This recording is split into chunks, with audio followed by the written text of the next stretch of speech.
bem, pessoal? Vamos começar mais um programa Cerveja e Sabores, só que hoje o papo é sobre produção de cerveja artesanal em sua casa, na sua cozinha, usando o seu próprio fogão. Eu trouxe hoje um grande amigo, Marcos Machado.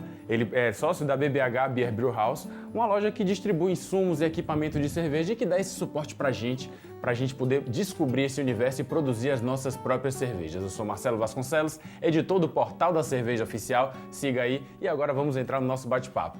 Marcão. E aí, Marcelo, tudo bem? Muito obrigado por ter aceitado o nosso convite. Vamos tomar uma cerveja hoje aqui e vamos discutir um pouco sobre isso. Você já trouxe aqui uns potinhos de malte, insumos de produção de cerveja. Na verdade, assim, muitas vezes a maioria do pessoal termina consumindo cerveja e nunca viu exatamente malte, né? Então aí, a curiosidade, até para o pessoal que visita a nossa loja lá, a gente procura mostrar para que o pessoal tenha ideia, né? A ideia de como tudo surge, né? Exatamente, a verdade está tudo aqui, né? Então, como é que... produzir cerveja, eu que já visitei, eu sei produzir cerveja em casa, já visitei pequenas fábricas, já visitei grandes fábricas de cerveja.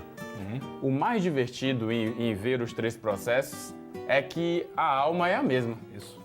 Desde moer o malte, que são os cereais onde a gente produz, extrai o açúcar para produzir a cerveja, até o processo de fermentação, é tudo muito parecido porque o eixo, a lógica é a mesma. Isso. Né? E como é que você acha que, na verdade, como é que você acha que o cervejeiro caseiro entra nesse mundo e descobre esse mundo, assim? Qual é o primeiro start que você acha que ele entende? Cara, eu acho assim, primeiro vem uma surpresa, né? Porque para as pessoas que estão tendo primeiro contato com a produção de cerveja em casa, pensam às vezes que é coisa muito trabalhosa no sentido de tem que conhecer, em termos de equipamentos e tal, e depois que a gente começa a apresentar o processo da forma mais simples, como é fazer a cerveja em casa, as pessoas vêm surpreendendo. A gente tem um treinamento lá que a gente faz todo sábado, o primeiro sábado do mês lá na BBH, ele é gratuito, e a gente explora essa condição. Falamos um pouquinho da cerveja, falamos da história e apresentamos de uma forma não detalhada, como a gente faz no workshop, a gente faz uma produção propriamente dita, mas a gente dá um apanhado geral sobre o processo e a gente mostra os equipamentos que o pessoal tem que fazer. É uma panela, né? é um termômetro, é uma colher, é um folgareiro, é um gás, e o pessoal, esse bicho nada mais é do que uma cozinha. Então, entendeu? Então, o que eu tenho aqui, na verdade, é uma cozinha para que a gente possa fazer todo o processo inicial, logicamente. Depois você tem que ter uma geladeira, mas às vezes já tem clientes, inclusive, da gente lá que faz cerveja com isopor, né? Tem suas caixas de isopor e controla ali da forma realmente, de fato, artesanal. Artesanal, zona, né? Mesmo. E, assim, a descoberta é muito interessante. As pessoas realmente começam, a gente realmente sente das pessoas que chegam pra gente lá com essa curiosidade, como é que faz, como é que trabalha, a gente explica e a gente acompanha as primeiras braçagens, a gente acompanha o primeiro processo e daqui a pouco aquela pessoa está voltando para a loja já com aquele aceito de, poxa, eu quero mais, né? Então eu quero mais, então me explica como é que é isso aqui, como é que eu faço, poxa, como é que eu bolo minha receita? Então tudo isso é um processo muito bacana de você acompanhar uma pessoa que era um consumidor, né? Questão como nós, na E de repente se descobre ali tendo a capacidade de produzir aquele líquido que ele tanto ama, que ele sempre bebeu a vida inteira. E o melhor de tudo, né? Chegar pros amigos e os pais, não, essa foi eu que eu fiz. Ó, vem aqui, ficou pronto um lote de uma cerveja minha, venha provar. Pois é. Aí os amigos também caem em cima. Exatamente. Esse é um cenário, essa é uma experiência maravilhosa. Você produzir a sua cerveja, chamar os seus amigos para sua casa e falar, ó, ficou pronto uma cerveja minha aqui. O orgulho que venha provar aqui da minha cerveja. Traga comida aí, porque a bebida já tá pronta, eu mesmo fiz. Isso. E assim, e outra coisa também que a gente percebe, as pessoas às vezes começam tímidas, e até a gente tem, como a gente tem um espaço lá para produção da cerveja, a gente oferece o espaço para que elas façam conosco sua primeira produção. E depois elas voltam e buscam, e a gente percebe também ao mesmo tempo a pessoa começa tímida com 10 litros, daqui a pouco já tá, eu vou comprar mais um fermentador, 20 litros. Daqui a pouco 40, 60. Exato. E aí daqui a pouco já tá numa produção bacana e assim, é muito legal isso. A gente vê que a gente consegue proporcionar o conhecimento para que essas pessoas iniciem e conhecimento para que elas possam melhorar também a sua cerveja. Uma experiência bacana, uma experiência que eu vivi, eu estava aprendendo a fazer cerveja uns 8 anos atrás e já tinha a data do meu casamento marcado. Então, o que é que eu fiz? Eu comecei a produzir a minha cerveja, porque no meu casamento, dali a 6 meses, eu só queria que tivesse cerveja produzida por mim. Então, os meus convidados foram pro meu casamento e tomaram cerveja só... 100% da cerveja servida no casamento foi produzida pelo noivo. Bacana. E isso foi um barato, as pessoas me encontram até hoje. O único casamento da cerveja que servida foi produzido pelo noivo foi o seu, tal. Casa de novo, por favor. Não, casa de novo não, gente. Tá bom, já um só. Já é muita coisa pra gente... Então... e um outro estalo que deu aqui quando você estava falando, e a gente vai tocar isso agora no segundo bloco, é que quando eu dou esses cursos de produção de cerveja, inclusive na BBH eu também já dei esses cursos, o grande entrave é o freezer. Isso. Porque a pessoa faz o investimento para comprar os equipamentos, comprar os insumos, e o freezer termina sendo o material mais caro. Isso. Talvez seja uma sugestão bacana inverter esse processo quando o curso for dado na BBH. Sugerir que não se compre o equipamento, pelo menos por enquanto. Se só tem aquele dinheiro, só tem esse dinheiro, compre o freezer, porque a minha sala está aqui para você vir fazer. Cada vez mais, assim, a gente está com um ano, basicamente, agora, em janeiro, né, de inauguração da loja. E o espaço que a gente tem de produção de cerveja, realmente, ele tem aumentado muito a questão da procura. E já tem algumas pessoas indo nesse sentido. Algumas pessoas já estão nos provocando a ter também um espaço para refrigeração lá dentro. Para refrigeração. Mas a gente está estudando e tal, mas assim, o fato é que, como tudo, a gente está entendendo que o mercado ele tá começando a se adaptar, a comprar melhor a ideia. E a gente tá indo nessa onda aí também com todo mundo aí para a gente poder atender da melhor forma. O mais barato da Beer Brew House, da BBH, é que o cara chega lá e ele se vê abraçado por todos os lados. Ele pode fazer a receita dele, ele pode escolher os insumos que ele quer, ele tem uma sala de produção de cerveja ali, ele tem todo o universo para dali, ele entra com a vontade de fazer cerveja, mas sai com todo o projeto da cervejazinha dele pronta dali, porque ele é abraçado de todas as formas, tem suporte de todos os lados. Exatamente. Fique ligado, a gente volta já já com o segundo bloco desse papo e você vai aprender como fazer cerveja na sua própria cozinha, na sua própria casa.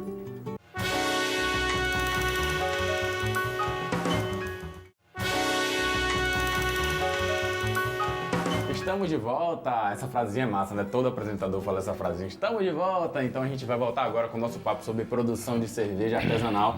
Mas antes eu quero explicar para vocês a cerveja que a gente está bebendo aqui hoje, tá? É uma dica que a gente está dando para vocês, é a cervejaria Coruja, a Lager, cerveja Otus. A Otus, pessoal, para que vocês entendam um pouco melhor, é uma Lager puro malte. A família das Lagers são as famílias das cervejas que a gente está acostumado a beber, porém, essa é uma versão puro malte. Então, para um efeito de comparação assim razoável que vocês podem entender, ela é como se fosse uma Heineken artesanal, tá? A diferença é que a Heineken, até a marquinha do copinho que eu estou bebendo aqui, a Heineken vocês vão sentir um amargor mais proveniente do fermento que a Heineken usa, que é um pouco mais específico.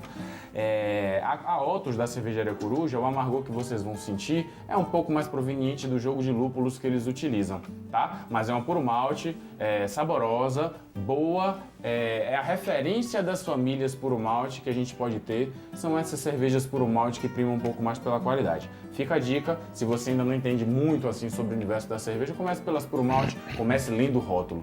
Lendo o rótulo você aprende muita coisa e começa a dar os próximos passos. E um dos próximos passos que cada um pode dar é produzir a própria cerveja dentro de casa, não é isso, Marquinhos? Isso. Então, o que a gente descobre logo que a gente começa nesse mundo de fazer cerveja, é que, e você citou isso no primeiro bloco, é que fazer cerveja muitas vezes eu me sinto um cozinheiro. Isso. Muitas vezes eu me sinto um químico. Isso. Porque naquele momento está acontecendo de eu controlar uma cozinha, Isso. de eu fazer o cozimento numa panela, de eu pegar a minha colherzinha de pau, que é de polietileno, não é de pau, mas enfim, eu mexo a minha panela, estou fazendo uma grande sopa. Estou fazendo uma grande sopa, mas eu estou produzindo uma grande sopa para poder gerar um fenômeno químico, que é a transformação daquele açúcar que está sendo gerado em álcool e em gás por parte do fermento. Isso. Não é isso? E como é que... Eu queria que você falasse para a galera agora os tipos de malte. A gente já sabe que a gente tem que fazer a fervura do malte, Isso. mas a gente está vendo, por exemplo, aqui várias tonalidades. Exatamente. Explica um pouco a diferença disso que você trouxe aqui para a gente. Na verdade, o malte, em sua maioria, ela é cevada, né? Mas ela pode ser obtida através de trigo, né? Através de outros cereais, tá? E você percebe, né? Aqui está um pouco mais evidente, aqui vou mostrar para o lado de cá, né? Acho que aqui está melhor. Você vê a questão da diferença de coloração. Na verdade, o trigo ele passa por um processo de malteação, né? Ele é umedecido, depois germinado, tem sua germinação controlada. E no determinado momento essa germinação ela é interrompida e depois você parte para um processo de torra, certo?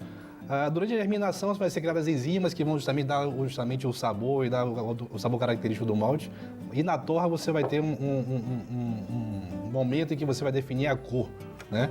Então aqui, por exemplo, você tem um malte de trigo, O de cima. aqui o de cima, né? Tampado de trigo. Aqui eu já tenho um Pilsen e aqui eu já tenho um Black, né? Esse Black, na verdade, ele basicamente é chamado de malte especial porque ele é adicionado em poucas quantidades à cerveja. Mas já faz toda a diferença. Exatamente, é coisa Já bem... deixa a cerveja algumas bem, gramas disso aqui. 5% do malte da cerveja deixa ela bem escura. Exatamente, já dá a característica de um determinado estilo se você adiciona um malte Black como esse aqui. Nesse lado, nesse outro que nós trouxemos aqui, eu já tenho já um pouco mais... coisas mais diferenciadas. Eu tenho um Karagold aqui, que também é um malte especial, eu tenho um Pilsen, eu tenho um Munique e eu tenho o Pale Ale, que também justamente é outro malte base que a gente tem. Tanto o Pilsen como malte base, o Pilsen com o Pale Ale são considerados como malte base. Então, são justamente aqueles tipos de malte que você realmente carrega a maior quantidade no momento da sua produção. E os maltes especiais é que você vai colocar em pequenas quantidades, é que vai dar para você a característica de aroma, a característica de cor, principalmente. E define muitas vezes o estilo da cerveja que você está querendo Exatamente, buscar, exatamente. Né? Na maioria você vai partir sempre de um malte base em função do que você vai adicionar em termos tanto do malte especial, mas com também a questão do lúpulo e da levedura que você vai chegar no teu valor, na cerveja. No objetivo. Exatamente. Para vocês entenderem um pouco mais, pessoal, usando uma explicação mais lúdica, mais simples, a cevada, a gente vai pegar o grão da cevada, ele é umedecido, e quando você umedece qualquer tipo de semente, a tendência é que ela faça germinação. Dali você chega e resseca, interrompendo essa germinação. Pronto, quando você resseca, você tem o malte. A partir do momento que você promove esse ressecamento, você vai escolher qual a cor e qual o grau de torra daquele malte. Como é que você resseca? Torrando. Então, se você inicia um processo de torragem bem suave, você tem os maltes amarelinhos que produzem essas cervejas mais amarelinhas. Ou seja, o malte Pilsen e o malte Pale Ale. São maltes base e esses dois maltes a gente usa em maior quantidade.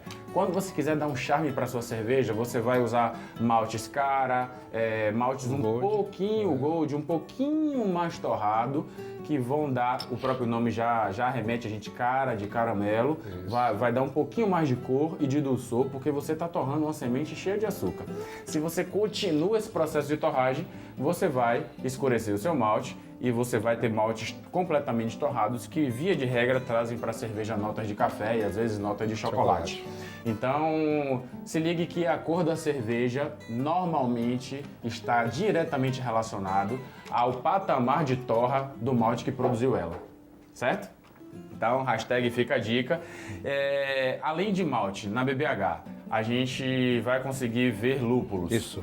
fermentos e equipamentos. Exatamente. Como a gente está falando de insumos ainda, o lúpulo também é outra variedade que a gente utiliza e joga de diversas maneiras para atingir a cerveja. Exatamente. Apesar da gente ter uma tendência muito grande a estar trabalhando com cerveja estilo americano, né?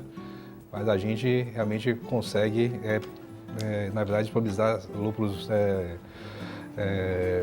alemães, belgas. Então, assim, a gente consegue cobrir para as pessoas que estão tentando fazer cerveja os estilos que estão disponíveis hoje. Assim como da leveduras. As leveduras, para cada tipo de estilo que você pretende fazer, você tem um tipo de levedura diferente. Então, lá na loja, você indo na loja explicando para a gente exatamente qual é o tipo de cerveja que eu quero produzir. Eu quero produzir uma lager, eu quero ver uma pale ale, eu quero ver uma stout. Então, eu preciso exatamente dessa informação e a gente, de pronto, a gente fornece os insumos por completo o que você precisa fazer. O insumo vai te levar para o que você deseja fazer. Exatamente. A gente vai se aprofundar um pouco mais sobre isso e sobre todos os produtos que a gente encontra lá na loja, porque eu quero que todo mundo saia daqui aprendendo a fazer sua própria cerveja. Fique ligado, a gente volta daqui a pouquinho.